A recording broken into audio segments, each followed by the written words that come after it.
enlever la dioxine.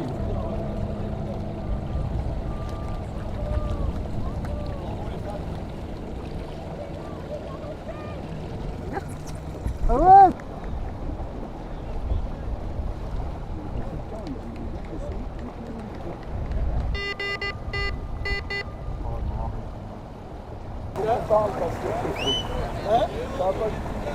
Ça va aller un peu dans le matin pour faire des images. L'intérieur est vachement... Je sais pas.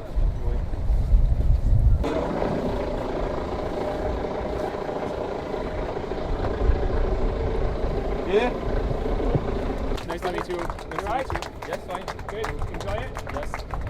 Super food. Could I introduce you to Suzanne? Voilà.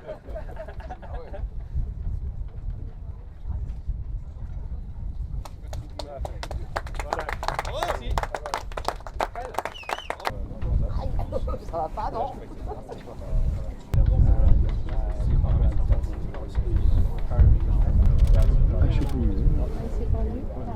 Parce que je commence à me sentir bien sur le bateau. Il y a encore des moments, je suis en deçà de ce que j'aimerais faire parce que c'est un gros bateau.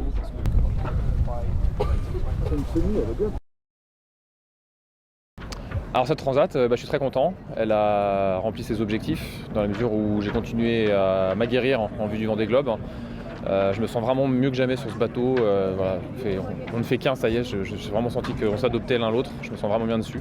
J'ai rien cassé, ce qui est quand même super parce qu'on a eu des conditions assez variées. Et ces bateaux-là, il y a souvent des petites choses qui cassent. Et là, ça s'est vraiment très bien passé. Donc le bateau est quand même relativement prêt à maintenant 5 mois de l'échéance. Donc c'est une super satisfaction. Le bémol, c'est d'un point de vue sportif.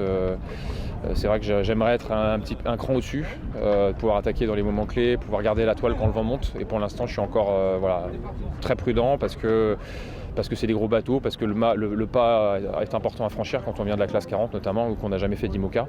Et donc pour l'instant, je privilégie le fait de naviguer en bon marin et j'espère dans les mois qui viennent progresser à ce niveau-là. La différence entre un bateau plus classique comme un Figaro Beneteau ou un classe 40 et un bateau du Vendée Globe, c'est bien évidemment la taille, et notamment la taille des voiles quand le vent monte. Alors c'est pas forcément quand le vent monte très fort. Moi, quand il y a 40-45 nœuds, je suis très à l'aise sur le bateau parce que justement on a 3 riz dans la grande voile, on a le J3 devant, on a des petites voiles, et donc là c'est du pain béni, ça va tout seul. C'est plus la phase 20-30 nœuds où il faut garder de la toile devant, notamment des grands génaqueurs ou des choses comme ça, et où là les bateaux vont vite, ça peut enfourner, et il y a toujours la petite angoisse au début quand on démarre de se dire est-ce que je suis capable de rouler la voile et de la faller à 30-32 nœuds en haut de range, quoi.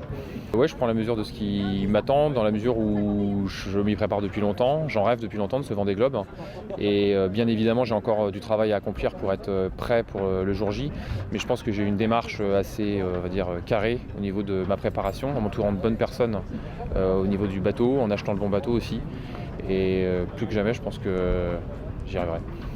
Sur ce prochain tour du monde, la seule chose qui me fasse peur, c'est la casse. C'est de me dire mon rêve s'arrête parce qu'il y a un truc stupide qui a cassé ou parce que j'ai fait une bêtise à bord.